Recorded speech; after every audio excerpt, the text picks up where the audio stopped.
Una sa lahat, tumagilid ang container van na yan sa Hillpuyat Avenue sa Pasay City kagabi.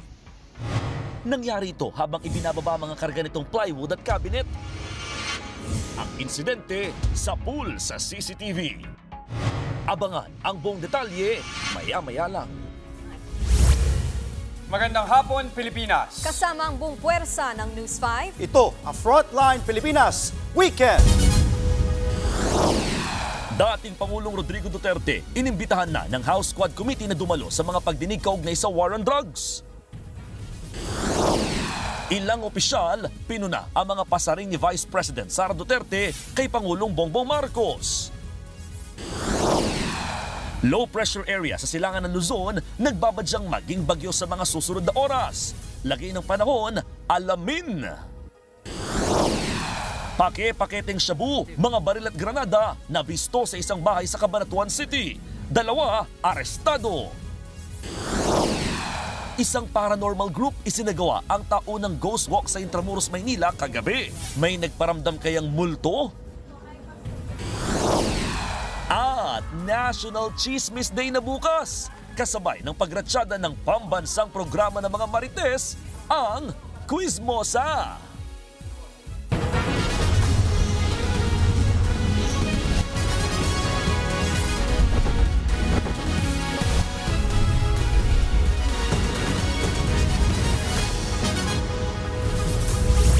Sa pool sa CCTV ang pagtagilid ng container van habang ibinababa ang mga kargamento nito sa Pasay City. Sugatan ang 5 manggagawa. Nasa frontline ng balitang yan, si Carrie Cator. Pasado alas 11 ng gabi nitong Sabado, nakunan sa CCTV ang trailer truck na ito sa gilid ng northbound lane ng Hillpuyat Avenue sa Pasay City. Nakaparada ang truck sa parking area ng isang gusali. Pero habang ibinababa ang mga kargang gamit, biglang tumagilid ang container van. Mabuti na lang hindi ito tumama sa mga nakaparadang bus. 5 manggagawa ang sugatan sa disgrasya. Ayon sa Pasay City Police Station, may kargang mga plywood at cabinet ang truck. Posible raw na nawalan ng balanse ang container van. Dahil siguro dun sa bigat, nagkaroon ng improper balance kasi nung chinek ko yung floor ng parking area dun sa medyo pa-slide siya or uneven na tinatawag. Kaya nung time na yon, yung container van, bumagsak siya pa kanan, and then pagbagsak niya, yung mga tao na nag-a-unload dun sa loob ng container van, nasugatan. Dinala ang driver ng truck sa istasyon ng pulis para sa investigasyon. Tumanggi naman siyang magbigay ng pahayag sa News 5. Patuloy pa ring iniimbestigahan ng pulisya kung sino ang dapat managot sa insidente. Posible raw na maghain sila ng kasong reckless imprudence resulting in physical injury and damage to property. Nagbabalita mula sa Frontline, Carrie Cator, News 5. Natukoy na ang pagkakakilanlan ng 2 suspect sa pamamaril ng isang Chinese national sa isang hot pot restaurant sa Makati. Positibong itinuro ng mga testigo ang mga suspect na sina alias Zian at Bao Long. Nakuhanan din daw ng CCTV ang license plate ng sasakyan na ginamit ng mga suspect para tumakas. Wala munang ibinigay na detalye ang mga pulis para hindi mapurnada ang kanilang manhunt. Ipinatatawag ng House Quad Committee si dating Pangulong Rodrigo Duterte. Kaugnay ito sa investigasyon ng komite sa madugong giyera kontra droga ng kanyang administrasyon. Nasa frontline ng balitang yan si Marian Enriquez. Matapos ang kaliwat kanang issue ng extrajudicial killings, kabilang ang umano'y reward money sa mga pulis na makapapatay sa sangkot sa iligal na droga sa panahon ng war on drugs, formal nang ipinatawag ng House Quad Committee si dating Pangulong Rodrigo Duterte para dumalo sa pagdinig sa Martes. Pero bago yan, una nang itinanggi ni Duterte ang sinasabing reward system sa kanyang madugong giyera kontra droga sa programa ng SMNI News na problema nyo, itawag kay Panelo nitong Huwebes. Mariin din niyang sinabi na kailanman ay hindi niya inutos ang pumatay sa kanyang kampanya sa war on drugs. Hindi ko sinasabi na sinadya ko pinatay. Kung sabi ko nga sa mga sundalo, give them the chance to fight so that if they fight, then we would be justified in killing them. Welta pa ng dating Pangulo, handa siyang humarap sa kamera at marami rin siyang sasabihin. Matatanda ang ibinunyag ni dating PCSO General Manager at retired police officer na si Royina Garma na aabot sa 1 milyong piso ang pabuyan nila sa mga pulis noon at hinango umano yan sa reward system ng Davao Model Drug War. Bukod kay dating Pangulong Duterte, idinawit din ni Garma sina Senador Bato de la Rosa at Senator Bongo na nasa likod ng umano'y reward system pero itinanggi rin nila pareho ang akusasyon. Target ilabas ng House Quad Committee ang kanilang initial report sa susunod na linggo. Pero bago yan, nakatakda namang simula ng Senate Blue Ribbon Committee ang parallel investigation ng war on drugs. Kasunod yan ang resolusyong iniha-inigo na magsagawa ng sariling investigasyon ang Senado. Ayon kay Senate President Cheese Escudero, si Senate Minority Leader Coco Pimentel ang mangunguna sa mga pagdinig bilang subcommittee leader. Pero giit niya, simulan na agad ang pagdinig dahil magiging abala na ang Senado sa National Budget Deliberation at iba pang issue sa pagbubukas ng sesyon sa November 4. Nagbabalita mula sa Frontline, Marian Enriquez, News 5. Samantala, dismayado si Senate President Cheese Escudero sa mga naging pahayag ni Vice President Sara Duterte laban kay Pangulong Bongbong Marcos at sa kanyang pamilya. Giit naman ng ilang kongresista, itigil na ng bise ang anilay pagiging asal bata. Nasa frontline na balitang yan, si Brian Basa. Puputulin daw ang ulo ni Pangulong Bongbong Marcos. I'm feeling very well. Andun lang ako, nakakatayo ako doon kasi may gamot ako. Gusto ko tanggalin yung ulo niya ba.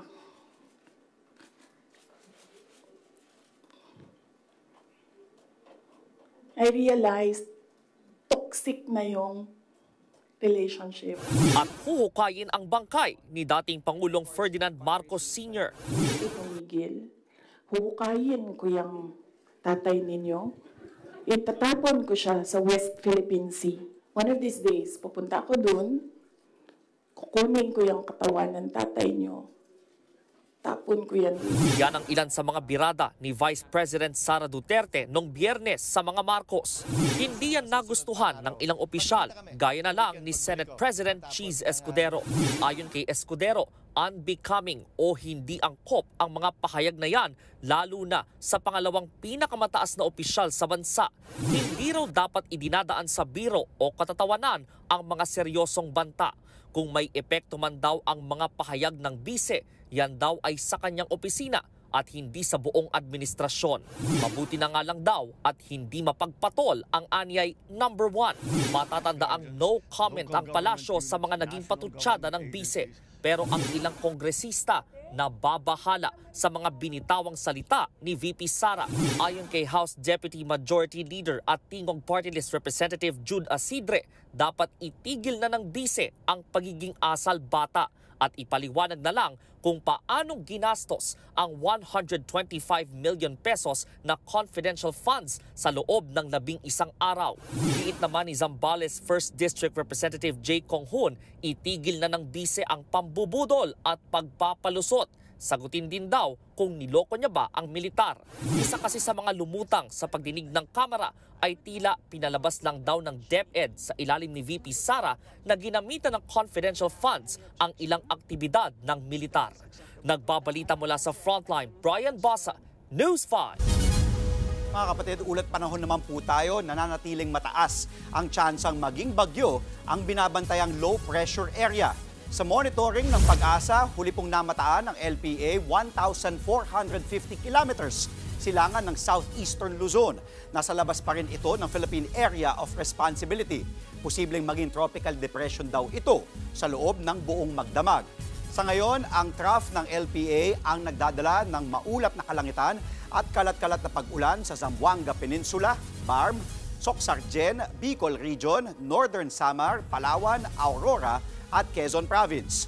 Makakaranas din na maulap na papawirin na may kasamang pulupulong pag-ulan sa Metro Manila at natitirang bahagi ng bansa. Lalo pang tumaas sa mga kaso ng leptospirosis dahil sa sunod-sunod na mga pag-ulan. Sa tala ng Department of Health, umabot na sa halos 800 ang nagkasakit nito mula September 8 hanggang 21. Mahigit doble ito kumpara noong nakaraang Agosto. Sa kabuuan, pumalo na sa mahigit 5,000 ang bilang ng mga nagka-leptospirosis sa bansa. Ang leptospirosis ay kadalasang nakukuha sa tubig bahang nahaluan ng ihi ng hayop. Ilan sa mga sintomas nito ay lagnat, pamumula ng mata at pamamantal. Kaya paalala ng DOH hanggat maaari ay iwasan ang paglusong sa baha. Punuan na ang 2 malaking ospital sa Maynila. Sa inilabas na abiso ng lokal na pamahalaan ng Maynila, full capacity na ang emergency room at mga regular na kwarto ng ospital ng Maynila at sa Gat Andres Bonifacio Medical Center. Pero hindi sinabi ang dahilan. Humingi rin ang paumanhin ng lokal na pamahalaan dahil hindi na nila kayang tumanggap pa ng mga pasyente at nanawagan sa ibang pampublikong ospital na muna tumungo. 300 higaan ang meron sa ospital ng Maynila habang nasa 200 naman sa Gat Andres Bonifacio Medical Center. Susunod, akyat bahay sa pool sa CCTV sa Quezon City. Mga armas at pake-paketeng shabu na abisto sa isang bahay sa Cabanatuan City. At zombie apocalypse ipinaranas sa mga pasahero ng isang bullet train sa Japan. Lahat ng yan sa pagbabalik ng Frontline Pilipinas Weekend.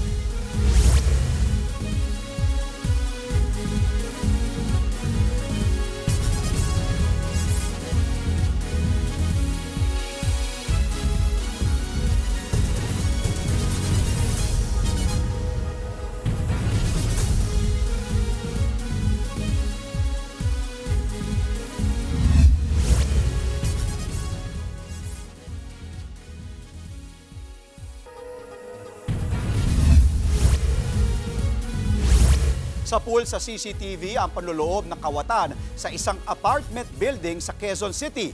Ang sospek nakasalubong pa ng isa sa mga biktima bago gawin ang pagnanakaw. Nasa frontline ng balitang yan si Ian Suyu.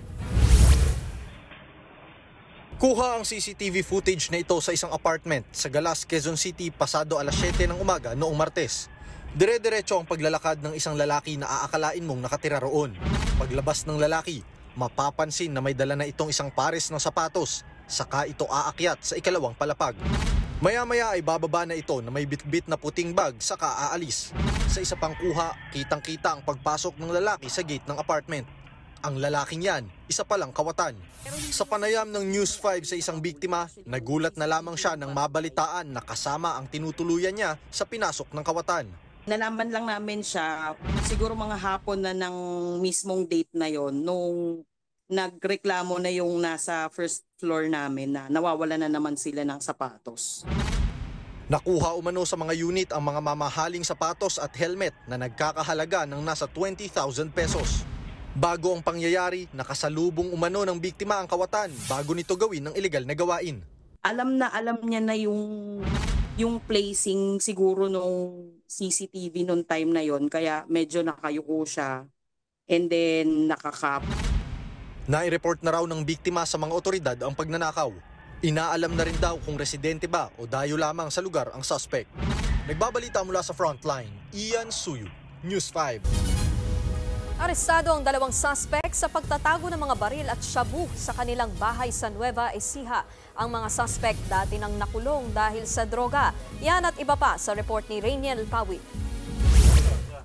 Sa bisa ng isang search warrant, hinalughog ng mga pulis ang bahay na ito sa Cabanatuan City, Nueva Ecija. Nang buksan ang storage box, natagpuan nila ang isang baril.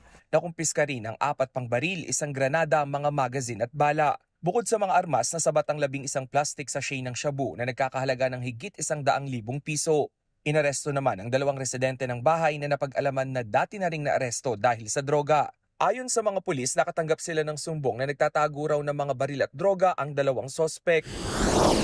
Naharang ng mga otoridad ang shipment ng mga high-grade marijuana o kush sa Port of Clark sa Pampanga. May timbang ang mga ito na higit 2 kilo at nagkakahalaga ng higit 3 milyong piso. Nabisto ang mga droga sa tulong ng X-ray at K9 unit. Inaalam pa kung kanino galing ang mga kush at kung saan dadalhin ang mga ito.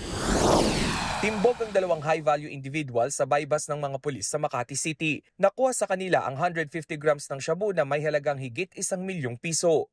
Nagbabalita mula sa frontline, Rainiel Pawid, News 5. Kalaboso ang 3 lalaking dawit sa pamamaril sa mga naglalakad na estudyante sa North Caloocan.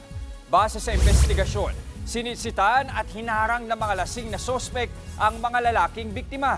Na magkapikunan umano ang 2 grupo, dito na bumunot ng baril ang isa sa mga sospek saka 3 beses na nagpaputok. Isa sa mga estudyante ang tinamaan sa tagiliran habang ligtas naman ang 2. Agad na isugod sa ospital ang biktima. Naitimbre naman sa mga pulis ang nangyari kaya nahuli rin ang mga sospek na nasa edad 19 at 22 years old. Lumalabas sa investigasyon na hindi lisensyado ang baril. Maharap ang mga sospek sa patong-patong na kaso. Sa ibang balita, wala raw sisinuhin ang kapulisan sa investigasyon sa pagpatay kay dating PCSO Board Secretary Wesley Barayuga. Sa isang panayam, sinabi ni PNP spokesperson Jean Fajardo na wala silang palalampasin sa mga posibleng sangkot sa krimen. Matatandang tinambangan si Barayuga habang sakay ng isang service vehicle sa Mandaluyong City noong 2020. Muling binuksan ang kaso matapos ibunyag ng 2 pulis sa kamera ang mga posibleng sangkot dito. Kabilang umano ang nooy PCSO General Manager na si Royina Garma at dating NAPOLCOM Commissioner Edelberto Leonardo. Tinanggi ni Garma ang akusasyon habang si Leonardo wala pang pahayag pero nagbitiw siya bilang NAPOLCOM Commissioner ngayong buwan sa gitna ng issue.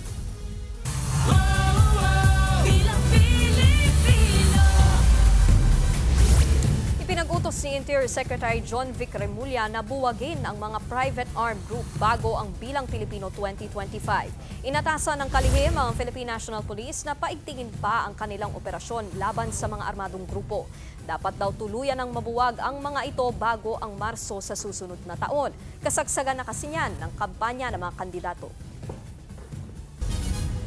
Pumanaw na ang Sorsogon Bishop Emeritus na si Arturo Bastes sa edad na 80. Ayon sa Catholic Bishops Conference of the Philippines, pumanaw siya bandang 6:30 kaninang umaga. Nagsilbi siya bilang prelate ng Sorsogon mula 2003 hanggang 2019. Noong 2017, iginiit ni Bastes na makatutulong ang kaso laban kay dating Pangulong Rodrigo Duterte sa International Criminal Court para aniyay mabigyang linaw ang drug-related killings sa bansa. Pinalagan din niya ang banta ng dating Pangulo na buwagin ang Commission on Human Rights. Susunod, ilan pang OFW sa naipit na gulo sa Lebanon, balik Pilipinas na. Bullet train sa Japan, inatake ng mga zombie. At pinakabagong programa sa 5 na Quizmosa, mapapanood na simula bukas. Huwag po kayong bibitiw mga kapatid, magbabalik ang Frontline Pilipinas Weekend.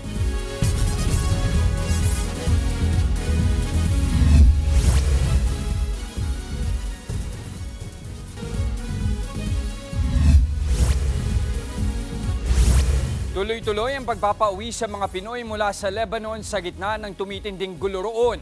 Live mula sa NAIA sa Pasay City, nasa frontline na balitang yan si Rainiel Pawid. Rainiel, ilang batch ng OFW ang uuwi ngayong araw? Jester, 2 batch ng mga kapatid nating OFWs mula sa Lebanon yung inaasahan nga na darating dito sa Pilipinas. Kanina nauna na yung 8 OFWs pasado 2:00 ng hapon at inaasahan naman yung 70 pa mamayang 10:00 ng gabi. Ito na nga yung pinakamalaking repatriation flight ng gobyerno simula pa noong nakaraang taon. Halos araw-araw makaririnig ng pagsabog sa Lebanon. Kasunod yan ng pinaigting at walang patid na airstrike at ground assault ng Israeli Army kontra sa militanteng grupong Hezbollah. Isa sa nakaranas ng giyera roon ang Pinay na si Eva na isang domestic worker. Kwento niya nabundol siya ng kotse sa kasagsagan ng mga pagsabog sa Beirut noong nakaraang buwan. Ito po, tinamaan sa akin. Inoperahan po siya. Nilagyan po ng bakal. Isa si Eva sa 8 na repatriate mula sa Lebanon kaninang hapon. Bukod sa kanila, 68 OFWs pa at 2 dependents nila ang nakatakdaring umuwi mamayang 10:00 ng gabi. Ang isa sa mga Pinoy na na-repatriate na may sakit nakabalik na sa kanilang probinsya sa Iloilo.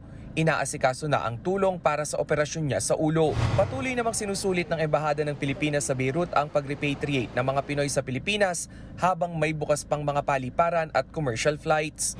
Bukod dyan, nakipagpulong na rin si Philippine Embassy in Beirut Ambassador Raymond Balatbat sa head ng Lebanon's Ministry of Labor. Kaugnay yan ang 22 Pinay na hinaharang makauwi ng kani-kanilang mga amo. Sa huling tala ng Overseas Workers Welfare Administration, umabot na sa 585 ang mga Pilipino mula sa Lebanon na nakabalik na sa bansa mula Oktubre noong nakaraang taon hanggang ngayong araw. 30 sa bilang ay dependent o anak ng mga OFW. Bukod sa mga Pilipino, pinaka-apektado rin sa giyera ang mahigit 1 milyong Lebanese na karamihay mga bata.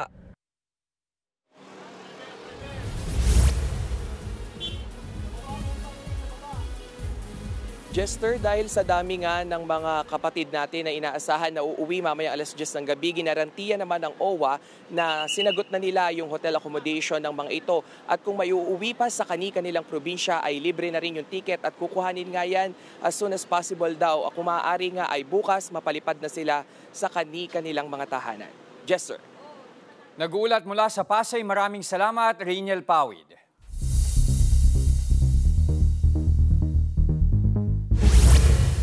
Naging malatrain tubusan ang biyahe ng ilang pasahero sa bullet train sa Japan.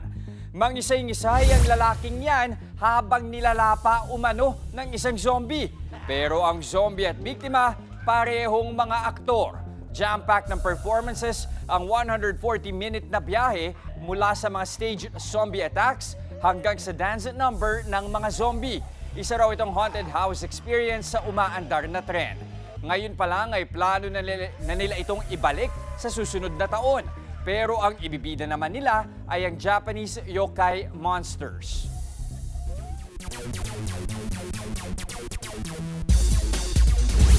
Ipinagtanggol ng basketballistang si J.M. Bravo ang kanyang teammate na si John Barba matapos himatayin si Bravo kahapon. Kalagitnaan ng laban ng Lyceum of the Philippines at Arellano University nang magkaumpugan si Bravo kay Arellano Chiefs player Renzo Abiera. Dahil dito ay nawalan ng malay si Bravo. Agad naman siyang nilapitan ni Barba at pilit ginigising. Kinundinan ng netizens ang ginawa ni Barba dahil baka raw nakalala ito sa sinapit ni Bravo. Pero ayon mismo sa hinimatay, naiintindihan niya ang teammate niya dahil concerned lamang naman ito.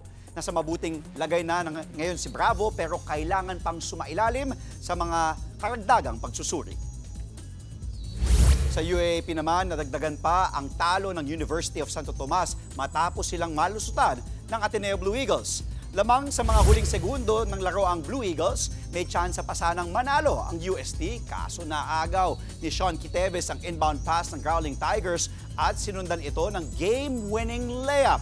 Final score 67-64. Nasa ika-4 na pwesto pa rin ng standings ang UST pero heto na ang ikatlo nilang sunod na talo. Habang ang Ateneo naman unti-unti nang umaariba sa opensa.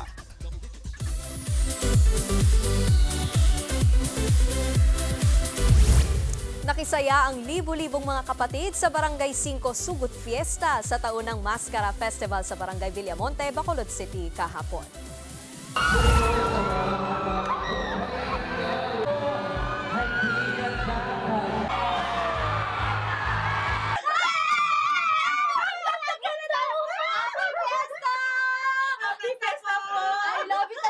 Ni Nanay? Mary Grace Disquitado po. Anong bagong palabas? Bukod sa mga kantahan at sayawan, may mga palaro at papremyo rin para sa mga kapatid natin doon. Present sa City of Smiles ang himala ni Niño Star na si Queen A. Marcado.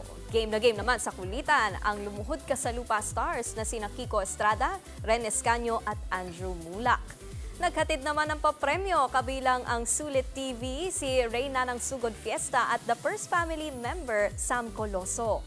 Kabilang sa nagpasaya sa Barangay 5 Sugod Fiesta ang bagong P-pop group na New Eve. Isa ng licensed doctor ang Lola Amor member na si Angelo Messina. Bukod sa pagtugtog ng trumpet at gitara para sa kanyang banda, kasama rin si Angelo sa higit 3,800 na board passers sa October 2024 physician licensure exams. Agad naman siyang binati ng kanyang mga kabanda sa social media. Sabi sa post ng Lola Amor, quote, "Our boy made it. Kasama sa post ang litrato ni Angelo na naka-all-white na uniform at lumang litrato mula noong pagkabata niya. Susunod, taunang ghost walk idinaos sa Intramuros sa Maynila. At sa viral yan, kilalanin ang fur baby na tila sinasadyang magpabuhat sa kanyang fur mom. Tuloy-tuloy ang balitaan sa Frontline Pilipinas Weekend.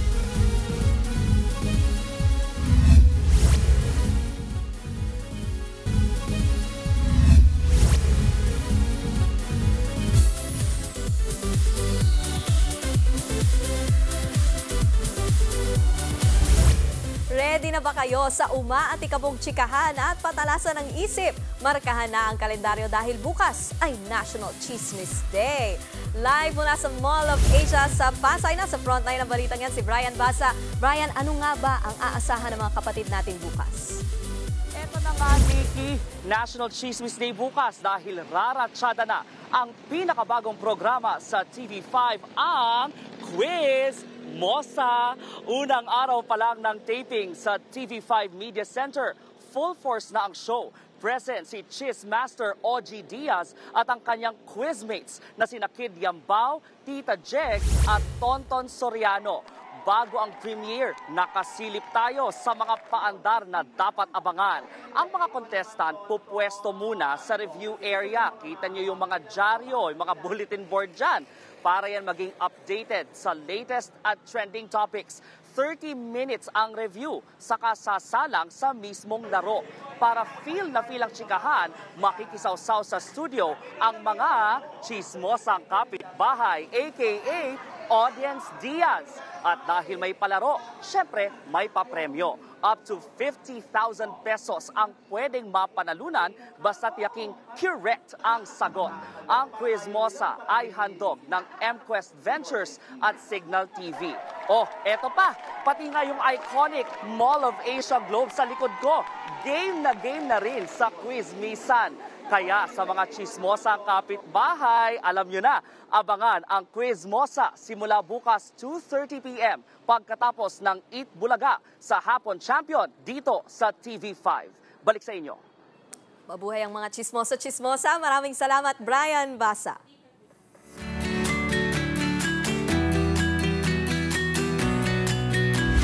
Nakisaya at nakikanta ang ilang personalidad sa taunang selebrasyon ng Oktoberfest. Silipin natin yan sa Frontline Report ni Faith Del Mundo.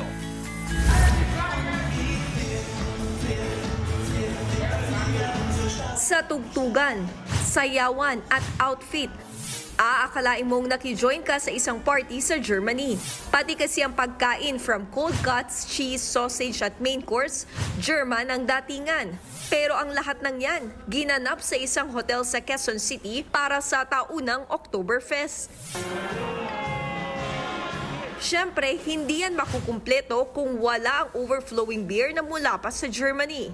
And it was a hell of a party. For the first time, Oktoberfest beer, which is a bit stronger than the other beers, but it's very easy to drink. So it's a special brew, and it's first time in the Philippines now.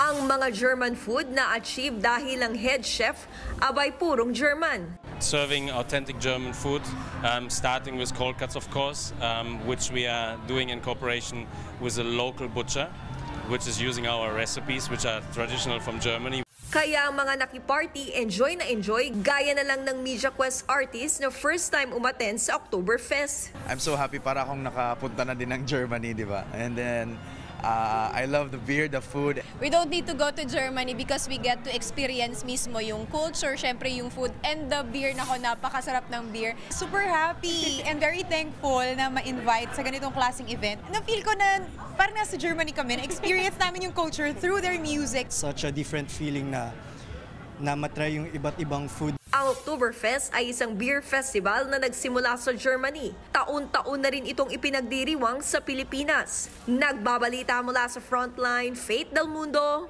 News 5. Nakaranas na ba kayo ng kababalaghan? Ang isang grupo naglakad sa Intramuros, Maynila kagabi para sa kakaibang paranormal experience. Silipin natin yan sa report ni Bea de Guzman.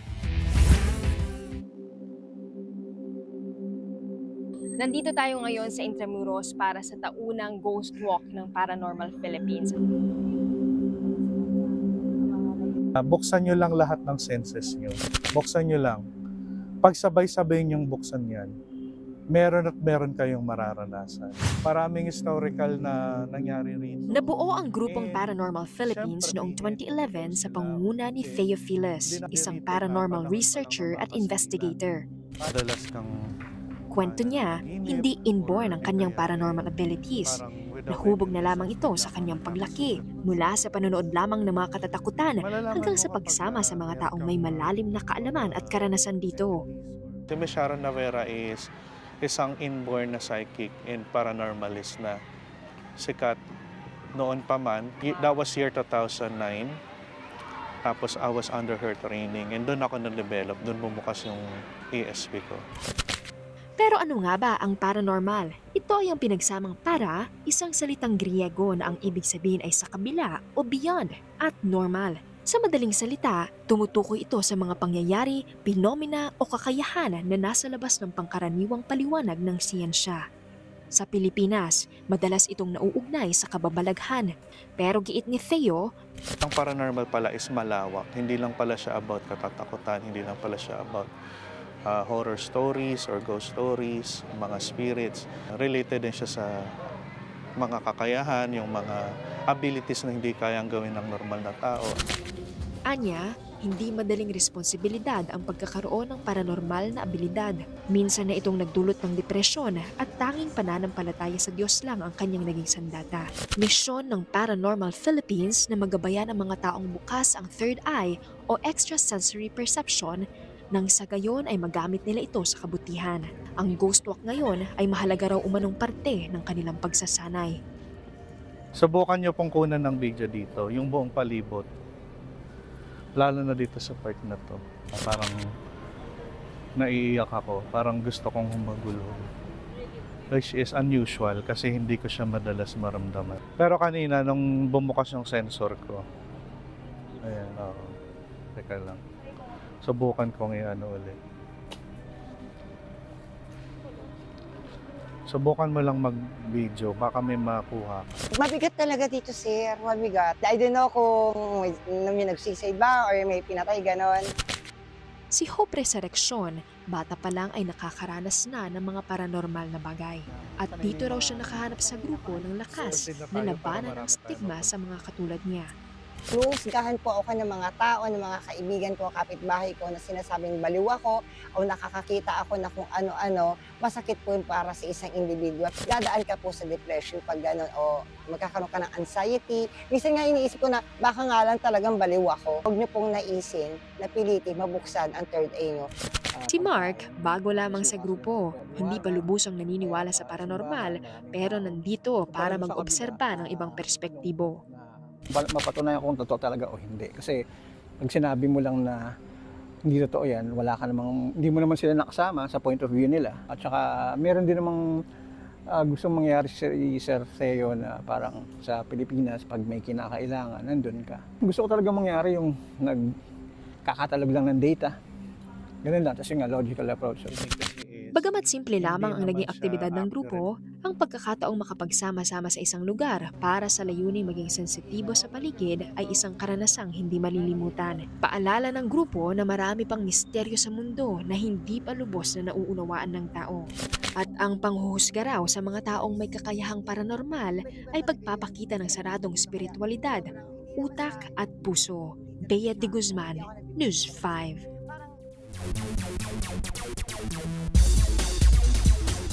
Susubukan ng San Miguel Beermen na makabawi laban sa Barangay Ginebra sa semis ng PBA Governor's Cup. At live mula sa Big Dome sa Smart Araneta Coliseum sa Quezon City, nasa frontline ng balitang yan si Ian Suyu. Ian, kamusta na ba dyan? Andre, isang oras na nga lang ang nalalabi bago magsimula ang bakbakan sa pagitan ng Barangay Ginebra, San Miguel at San Miguel Beer para sa Game 6 ng PBA Governor's Cup. Dito yan sa Smart Araneta Coliseum. Sa ngayon nga, nasa aking likuran ng mga players ng parehong koponan na nagte-training na at nagwa-warm up. Yan ay dahil napaka-importante ng larong ito para sa parehong team. Sa ngayon nga, lamang sa serye ang Ginebra, 3-2.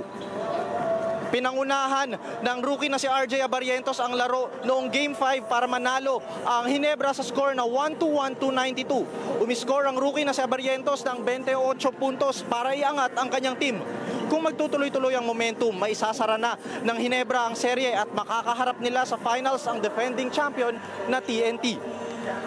Pero ang San Miguel, susubukang tablahin ang serye at paabutin pa ito ng Game 7. Ang mga fans naman, nakaabang na sa labas ng Araneta para suportahan ang kani-kanilang mga paboritong kuponan. Sa mga tip player ng Ginebra, sigurado yun. Ayun lang, yung defense lang. Huwag mawawala ang defense nila. Sigurado atin to. Sigurado yan, sir. Lalaban ng San Miguel ngayon. Medyo buenas lang yung Ginebra ng sir. Pero ngayon, babawi yan, San Miguel ngayon. Ngayon, sir, kay John Mar ako.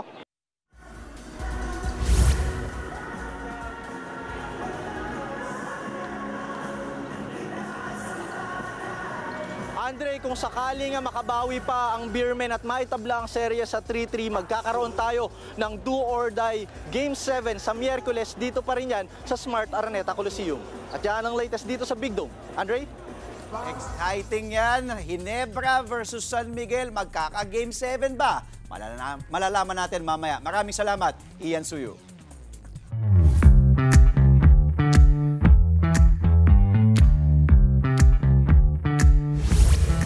Okay, Andre, Nikki, meron ba kayong core memory na binubuhat kayo ng mga magulang ninyo kapag inaabutan kayo ng antok sa labas o di kaya sa labas ng kwarto? Oo naman, oo naman. Ako talagang pag nakakatulog na ako kahit sa parte ng bahay, kakargahin talaga ako ng tatay ko, dadalhin ako. Ako naman, hindi man core memory. Marami kasi tayong albums, di ba? Yun kasi yung panahon natin, nakikin natin. Picture, nakaano pa yan, panahon natin, dinevelop. Diba? Oo, di ba? Naka-album pa siya. Sa akin din, meron pa mga ebidensya. Yes. Yan. Ito, mukhang gusto rin ng isang baby na maranasan yung ganyang arugan ng magulang. Yun nga lang, di po ito actual baby kundi fur baby. Makikita po sa labas ng pinto na hinila ng fur mom ang asong si Stella na nakahiga na sa ilalim ng bangko sa labas. Pero kahit anong galaw ng fur mommy, di talaga gumagalaw si Stella. Napilitan tuloy ang babae na kalad ka rin at buhatin si Stella papasok ng bahay. Yan ay kahit makikita sa CCTV na dilat naman ang aso. Nakarelate naman ang netizens kay Stella. Hirit ng iba, baka ayaw nang gumalaw ni Stella dahil baka mawala nga naman ang antok niya. Alam mo yung aso ko, ganyan, si Booker. Ayaw pumunta sa banyo kasi pagkatapos maglakad, pagod. Higa agad. Magtutulog-tulugan. Ganyan, kinakalat ka ikaw ang kailangan gumalaw. Pabebe. Nadadala ka naman. Spoiled din. Mga kapatid, 66 days na lamang po at Pasko na. Yan ang mga impormasyong dapat ninyong malaman. Mga balita para sa may alam at may pakialam. Kami ang inyong mga kasangga sa Frontline Pilipinas Weekend.